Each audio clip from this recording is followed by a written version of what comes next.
بسم اللہ الرحمن الرحیم وبہ نستعین اما بعد رب اشرح لی صدری ویسر لی امری واحلل عقدۃ من لسانی یفقهوا قولی اللہم صلی وسلم وبارک وعلی آل سیدنا محمد النبی الکامل وعلی آلہ کمال نہایت لکمالک عدد کمالہ صلی اللہ علیہ وسلم۔ حضرات محترم معزز سامعین، دو چار سوال ہیں اور سوال بہت اہم ہے۔ آئیے پہلے ہم سوال سنتے ہیں۔ پہلا سوال یہ ہے کہ زنا کا حمل اور نکاح کا مسئلہ، یہ بہت اہم سوال ہے۔ دوسرا سوال یہ ہے کہ وہ کون سی عبادت ہے جو اللہ رب العزت بھی کرتے ہیں۔ تیسرا سوال یہ ہے کہ ہماری ماں اور بہن چھوٹے بچوں کو گود میں لے کر کے لوریاں دیتی ہیں، یہ لوریاں دینا کیسا ہے؟ اور ایک سوال یہ ہے کہ وہ کون سا تیل ہے جسے مسجد میں استعمال کرنا حرام ہے، جائز نہیں ہے۔ ایک اور مسئلہ یہ ہے غیر مسلم کا سوال کہ تم مردے کو کیوں دفناتے ہو؟ بہت اہم سوال ہے یہ۔ آئیے ہم اختصار کے ساتھ اس سوال کو سمجھتے ہیں تاکہ آپ کے علم میں بھی اضافہ ہو اور اسے ایک دوسرے سے شیئر بھی کریں آپ۔ آئیے سب سے پہلا سوال کہ وہ کون سی عبادت ہے۔ میرے بھائی، پہلے تو آپ اس بات کو سمجھ لیں کہ ہمارا اور مسلمانوں کا عقیدہ یہ ہے کہ اللہ رب العزت کی ذات تمام عبادتوں سے بری ہیں۔ ایاک نعبد و ایاک نستعین، بندہ کہہ رہا ہے کہ ہم تیری ہی عبادت کرتے ہیں اور تجھی سے مدد طلب کرتے ہیں۔ اللہ رب العزت کن فیکون کے مالک ہیں۔ ان اللہ علی کل شیء قدیر، اللہ کی ذات ہر چیز کے اوپر قادر ہے، اللہ کے اوپر کوئی ذات نہیں ہے۔ آ رہی بات سمجھ میں؟ اس بات کو اچھی طرح ذہن نشی کریں کہ اللہ رب العزت کی ذات تمام عبادات سے بری ہے، اللہ کی ذات تمام عبادات سے پاک اور صاف ہیں۔ اللہ رب العزت کسی کی عبادت نہیں کرتے ہیں۔ سوال یہ کیا گیا ہے کہ وہ کون سی عبادت ہے۔ میرے دوستو، پروردگار عالم نے قرآن شریف کے اندر ارشاد فرمایا، ان اللہ و ملائکتہ یصلون علی النبی یا ایھا الذین آمنوا صلوا علیہ وسلموا تسلیما۔ قرآن کی یہ آیت ہے۔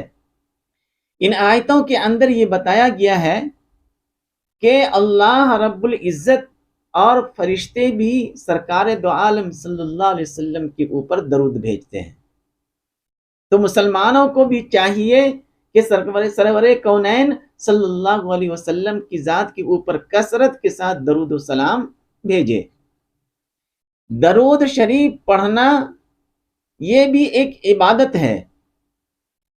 تو عبادت یہ بندوں کے لیے ہے، اللہ رب العزت کے لیے نہیں ہے۔ اس وجہ سے لوگ یہاں پہ یہ کہہ دیتے ہیں کہ درود شریف، درود و سلام ایک ایسی عبادت ہے جو اللہ رب العزت بھی اپنے محبوب کو بھیجتے ہیں۔ چونکہ یہ عبادت ہے اور عبادت بندوں کے لیے ہے، اللہ رب العزت کے لیے نہیں ہے، لیکن اتنی محترم بشان عبادت ہے یہ لوگوں کو بتانے کے لیے، اللہ اپنے بندوں کو بتانے کے لیے، تاکہ میرا بندہ میرے محبوب کے اوپر کثرت کے ساتھ جتنا زیادہ ہو سکے آپ درود و شریف اور درود و سلام پڑھتے رہیں۔ یہ بتانے کے لیے اللہ رب العزت نے فرمایا کہ اللہ رب العزت بھی اپنے محبوب کے اوپر درود و سلام بھیجتے ہیں، اور چونکہ درود و سلام بھیجنا یہ ایک عبادت ہے، یہی ایک عبادت ہے جو اللہ رب العزت بھی اور تمام فرشتے بھی کرتے ہیں۔ آ رہی بات سمجھ میں؟ اس کی اور بہت ساری تفصیلات ہے، لیکن یہ بات ذہن نشی ہونی چاہیے کہ اللہ رب العزت کی ذات تمام عبادات سے بری ہیں، تمام عبادات سے پاک ہیں۔ اللہ رب العزت کسی کی عبادت نہیں کرتے ہیں۔ درود و سلام بھیجتے ہیں اللہ رب العزت، تو درود و سلام جب اللہ بھیجتے ہیں تو اس کی میننگ کچھ اور ہوتی ہے، اور جب بندے بھیجتے ہیں تو اس کی میننگ کچھ اور ہوتی ہے۔ اس کی وجہ سے یہ سمجھ لینا کہ اللہ رب العزت بھی عبادت کرتے ہیں، یہ صحیح نہیں۔ آ رہی میری بات سمجھ میں؟ اس وجہ سے میرے دوستو، درود شریف ایک محترم بالشان عبادت ہے۔ جب ہم پڑھیں گے تو اللہ تبارک و تعالیٰ اجر دیتے ہیں یا نہیں دیتے ہیں؟ تو اجر کون دیتے ہیں؟ اللہ رب العزت کی ذات دیتے ہیں۔ آ رہی بات سمجھ میں؟ اس وجہ سے درود شریف ہی ایک ایسی عبادت ہے جو پروردگار عالم اپنے محبوب کو بھیجتے رہتے ہیں۔ یہ ایک بات ہو گئی، ایک مسئلہ۔ دوسرا مسئلہ یہ ہے کہ بچوں کو لوریاں دینا کیسا ہے؟ لوریاں دے سکتے ہیں، لیکن جو الفاظ آپ زبان سے ادا کر رہے ہیں اس کی میننگ بھی آپ کو معلوم ہونی چاہیے۔ کہیں ایسا تو نہیں ہے کہ لوریاں کے اندر ایسے الفاظ استعمال کر رہے ہیں جو کفریہ جملہ ہو، کفریہ لفظ ہو، یا اس طرح کے ایسے الفاظ جس سے شیطان خوش ہوتا ہو اور اللہ رب العزت ناراض ہوتے ہوں، ایسی لوریاں اگر آپ کو اس کا میننگ اچھا ہے تو آپ لوریاں دے سکتے ہیں۔ بعض ماں بہن لوریاں دیتی ہیں وہ عربی کے اندر، خاص کر کے عرب کنٹری کے اندر، تو وہ لوریاں بچوں کو گود میں لے لیتی ہیں اور کہتی کیا ہے، جملہ کیا استعمال کرتی ہے؟ لا الہ لا الہ۔ ماں بچوں کو دودھ پلا رہی ہے اور یہ لوریاں سنا رہی ہے، لا الہ لا الہ۔ یہ جو جملہ ہے لا الہ لا الہ، صرف اتنا ہی بولتی ہیں وہ۔ اس جملے کا مطلب یہ ہے کہ نعوذ باللہ من ذالک کوئی خدا نہیں۔ آ رہی بات سمجھ میں؟ اس جملے کا مطلب کیا ہے؟ لا الہ لا الہ، جو ریپیٹ کرتے ہیں، اور یہ لوریاں بچوں کو گود میں لے کر کے پڑھتی رہتی ہے۔ وہ یہ سمجھ رہی ہے کہ ہم کلمہ پڑھ رہے ہیں، لیکن اس کا میننگ ہے لا الہ لا الہ، کوئی معبود نہیں، کوئی خدا نہیں ہے۔ اور اس جملے کی وجہ سے ہو سکتا ہے کہ کوئی انسان دائرے اسلام سے خارج ہو جائے۔ اس وجہ سے اگر آپ اس جملے کو ادا کرنے لوریاں کے طور پہ، تو پورے جملہ ادا کریں، آپ پورے جملہ پڑھیں، پورے کلمہ پڑھیں آپ، لا الہ الا اللہ محمد رسول اللہ، پوری جملہ پورے کلمہ پڑھیں آپ۔ صرف اتنا پڑھنا لا الہ لا الہ یہ درست نہیں ہے۔ آ رہی بات سمجھ میں؟ یہ بہت اہم مسئلہ ہے، اور اس کی وجہ سے ہماری ماں بہن ہو سکتا ہے کہ دائرے اسلام سے خارج ہو جائے۔ تو آپ جو بھی لوریاں اپنی زبان سے ادا کر رہے ہیں، چاہے اردو کے اندر، چاہے ہندی کے اندر، چاہے عربی کے اندر، اس کا میننگ کیا ہے یہ آپ دیکھنے کی کوشش کریں۔ ایسا نہیں کہ فلاں گا رہی تھی اور بہت اچھا لگ رہا تھا سننے میں، اس وجہ سے ہم بھی اس کو یاد کر لیے اور ہم بھی لوریاں سنا رہے ہیں بچوں کو۔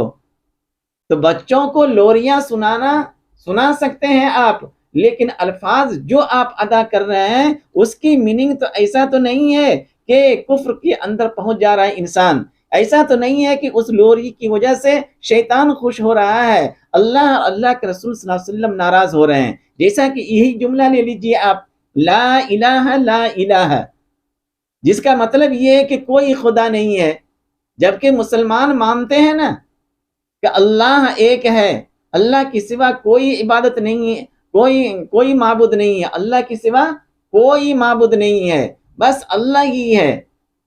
مانتے ہیں نہیں مانتے ہیں؟ جب ہم مانتے ہیں تو پھر کلمہ یہ جو پڑھتے ہیں لا الہ لا الہ، یہ صحیح نہیں۔ اس وجہ سے تھوڑا ہوش میں آ کر کے آپ لوریاں سنائیں. ہماری ماں بہن دیکھتی نہیں ہے کہ ہم کیا بک رہے ہیں زبان سے.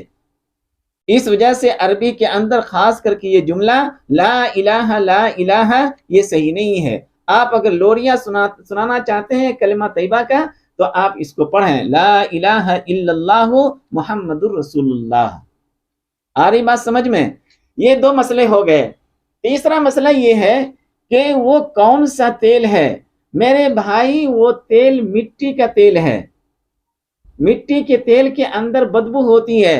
اس وجہ سے ہمارے علماء کرام نے فرمایا کہ مٹی کے تیل مسجدوں کے اندر نہ جلایا جائے کیونکہ وہاں فرشتے ہوتے ہیں. آج کل تو وہ مٹی کا تیل کا زمانہ تو ہے ہی نہیں. آج کل تو بجلی کا زمانہ ہے، کرنٹ کا زمانہ ہے، اور ہر مساجد کے اندر ہوتے ہیں. اور اگر بجلی نہ بھی رہے تو اس کے لیے شولر ہے اور بہت ساری چیزیں ہیں وہ استعمال کرتے ہیں. ہاں یہ ہو سکتا ہے کہ بعض علاقے ایسے ہوں، گاؤں ہو، دیہات ہو، قریہ ہو، جہاں پہ بجلی نہ ہو تو لوگ اس کو استعمال کرتے ہیں. فتاوی رضویہ کے اندر یہ ہے کہ اگر مٹی کی تیل کی بو زائل ہو جائے یعنی بو نہیں آ رہی ہے تو آپ اس تیل کو جلا سکتے ہیں. جیسے کہ پہلے زمانے کے اندر لالٹین ہوا کرتے تھے اور اس کے اندر شیشے لگے رہتے تھے اور اس میں مٹی کے تیل ڈال کر کے آج بھی گاؤں کے اندر لوگ مسجد کے اندر جلاتے ہیں. تو اس طرح اس کی بدبو نہیں آتی ہے. اور کھلے طور پہ آپ چراغ جلائیں ایسے تو بدبو پھیلتی رہتی ہے مٹی کے تیل کا. تو وہی تیل ہے جو مسجد کے اندر ایسے ہی جلانا وہ صحیح نہیں ہے. بعض فقہاء کرام نے حرام کہا ہے اور بعض فقہاء کرام نے خاص کر کے فتاوی رضویہ کے اندر لکھا ہوا ہے کہ اگر اس کی بو زائل ہو جائے تو استعمال کر سکتے ہیں اور اگر بو آ رہی ہے تو استعمال نہیں کر سکتے ہیں. آ رہی بات سمجھ میں؟ یہ ایک مسئلہ ہو گیا. دوسرا مسئلہ یہ ہے کہ غیر مسلم کا سوال. ایک آدمی سوال کر رہے ہیں کہ ہمارے یہ دوست ہیں وہ پوچھ رہے ہیں کہ تم لوگ مردے کو میت کو دفناتے کیوں ہو جبکہ ہم لوگ جلا دیتے ہیں. میرے دوستو اس کا سوال کا جواب حضرت علی رضی اللہ تعالی عنہ ایک موقع کے اوپر دیے تھے. حضرت علی رضی اللہ تعالی عنہ جب خلیفہ بنائے گئے اور دارالحکومت مدینہ منورہ سے کوفہ منتقل کیا تو وہاں پہ کسی نے سوال کیا تھا، غیروں نے سوال کیا تھا. وہ غیر یہود و نصارہ بھی ہو سکتا ہے، کوئی بھی ہو سکتا ہے. انہوں نے سوال یہ کیا تھا کہ آپ لوگ میت کو مردے کو دفناتے کیوں ہیں جبکہ ہم لوگ اسے جلا دیتے ہیں. حضرت علی رضی اللہ تعالی عنہ نے اس موقع کے اوپر برجستہ جواب دیا تھا. فرمایا یہ تھا کہ جو کچرے ہوتے ہیں وہ جلائے ہی جاتے ہیں اور خزانے جو ہوتے ہیں وہ چھپائے جاتے ہیں. بس اتنا ہی سوال کا جواب دیا اور اس سے آپ سمجھ سکتے ہیں. تو بہرحال قرآن کریم نے جو فرمایا وَلَقَدْ كَرَّمْنَا بَنِي آدم، بنی آدم کا اکرام ہے، ان کا اعزاز ہے. اس وجہ سے مسلمان غسل دیتے ہیں، کفن پہناتے ہیں، جنازے کی نماز پڑھتے ہیں اور پھر اسے دفن کرتے ہیں بطور اکرام کے، کہ انسانیت کے ہر اعضاء کا اکرام ہونی چاہیے. اس وجہ سے کہا جاتا ہے کہ آپ جب ناخن کٹ کرتے ہیں تو اسے ادھر ادھر نہ پھینکیں، اسے اچھی جگہ کے اوپر پھینکیں آپ جہاں پہ لوگوں کی پیر اس کے اوپر نہ پڑے، اس کی بے ادبی نہ ہو. قرآن کی اسی آیت کے تحت وَلَقَدْ كَرَّمْنَا بَنِي آدم. آ رہی میری بات سمجھ میں؟ یہ مسئلے ہو گئے. آخری جو مسئلہ ہے وہ زنا کا حمل اور اس کا مسئلہ ہے. یہ بہت اہم مسئلہ ہے، اس کو آپ سمجھنے کی کوشش کریں. پہلی بات تو یہ کہ ایک عورت جو شادی شدہ ہے اور دونوں میاں بیوی کے درمیان کسی وجہ سے طلاق ہو گیا، جب طلاق ہو جائے اور بیوی پہلے سے حمل سے ہو تو اس کا جو عدت ہے وضع حمل ہے. جب تک کہ بچے کی پیدائش نہ ہو جائے وہ عورت طلاق کی جو عدت ہوتی ہے اسی عدت کے اندر رہے گی. وہ عام عورتوں کی جو عدت ہے 3 مہینہ، اس عورت کی جو عدت ہے وہ کیا ہوگی؟ وضع حمل. اسی طرح اگر کسی کا پتی کا انتقال ہو جائے تو وہ جو عدت گزارے گی اور پہلے سے حمل سے ہے تو وہ عورت کا عدت وضع حمل ہے، بچے کی پیدائش ہو جائے گی تو وہ ان کا عدت پورا ہو جائے گا۔ اب اس عدت کے درمیان طلاق کی عدت یا میت شوہر کا انتقال کا جو عدت ہوتا ہے، اس عدت کے درمیان وہ عورت عدت کے اندر ہے وضع حمل تک، اور اس عدت کے درمیان وہ دوسری شادی نہیں کر سکتی ہے۔ آ رہی بات سمجھ میں؟ یہ ایک مسئلہ ہو گیا۔ دوسرا مسئلہ اس میں یہ سمجھیے کہ ایک عورت جو زنا کی وجہ سے حمل سے ہے اور انہوں نے جن کا وہ بچہ تھا انہوں نے دھوکہ دے دیا یا انکار کر دیا، کسی وجہ سے اس سے شادی نہیں ہو سکی، جس کا بچہ پیٹ کے اندر پل رہا تھا۔ بات اچھی طرح سمجھیں گے۔ اب اس لڑکی جو حمل سے ہے اس کی شادی کہیں اور ہوئی، آج کل لوگ بعض دفعہ اس کو چھپا کر کے کر دیتے ہیں، یہ صحیح نہیں ہے۔ اگر اس لڑکی کا جو پہلے سے حمل سے ہے کسی اور سے نکاح کرے تو جب تک بچے کی پیدائش نہ ہو جائے تو اس کا پتی تو بن گیا ایجاب و قبول کرنے کے بعد، لیکن جب تک بچے کی پیدائش نہ ہو جائے اس وقت تک وظیفہ زوجیت ادا نہیں کر سکتے ہیں۔ آ رہی بات سمجھ میں؟ ہاں، اگر جس کا بچہ پیٹ میں پل رہا ہے اگر اسی لڑکے سے نکاح ہو جائے تو پھر وہ اپنے بیوی سے حمل کے دوران بھی وظیفہ زوجیت ادا کر سکتے ہیں۔ آئی بات سمجھ میں؟ یہ بہت اہم مسئلہ ہے، زنا کا حمل اور اس کا نکاح۔ تو پہلی بات تو زنا بہت بڑا گناہ ہے، گناہ کبیرہ میں سے ہے۔ اللہ رب العزت نے فرمایا وَلَا تَقْرَبُوا الزِّنَا، زنا کے قریب بھی نہ جائیں، اس سے بچنے کی کوشش کریں۔ اگر آپ اس کے اندر مبتلا ہیں، چاہے وہ لڑکا ہو یا لڑکی ہو، تو میرے دوستو اس کا جو مکافات ہے آپ کے گھر والوں کو چکانا پڑے گا۔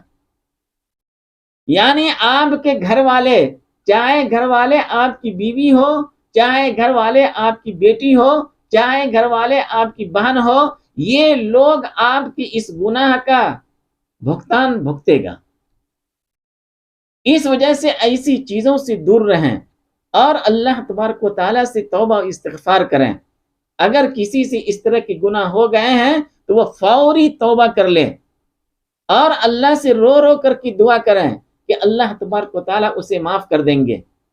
ورنہ اگر معافی کیے بغیر آپ دنیا سے چلے گئے تو اس کا نتیجہ یہ ہوگا کہ آپ کی بہن بیٹی اس کام کو آگے انجام دے گی۔ اس وجہ سے بہت بڑا گناہ ہے یہ، اس سے بچنے کی کوشش کریں۔ تو بہرحال یہ شریعت کا مسئلہ تھا کہ زنا کا حمل اور اس کا نکاح، اگر اسی لڑکے سے نکاح کیے ہیں تو وظیفہ زوجیت ادا کر سکتے ہیں، اور اگر حمل کسی اور کا ہے، نکاح کسی اور سے ہو رہا ہے، نکاح تو ہو جائے گا لیکن جب تک بچے کی پیدائش نہ ہو جائے اس وقت تک وظیفہ زوجیت شوہر ادا نہیں کر سکتا۔ اس بات کو اچھی طرح ذہن نشی کریں گے۔ ہمارے معاشرے اور سماج کے اندر لوگ نکاح کر دیتے ہیں، چھپا کر کے نکاح کر دیتے ہیں اور گناہ ہوتے رہتا ہے۔ اس سے بچنے کی کوشش کریں، اور اس طرح کے مسائل جو ہیں آپ اپنے قرب و جوار کے اندر جو علماء کرام ہیں ان کے سامنے جا کر کے تنہائی میں بیٹھ کر کے سمجھنے کی کوشش کریں۔ دعا ہے کہ اللہ تعالی ہم لوگوں کو کہنے سننے سے زیادہ عمل کرنے کی توفیق عطا فرماوے، آمین۔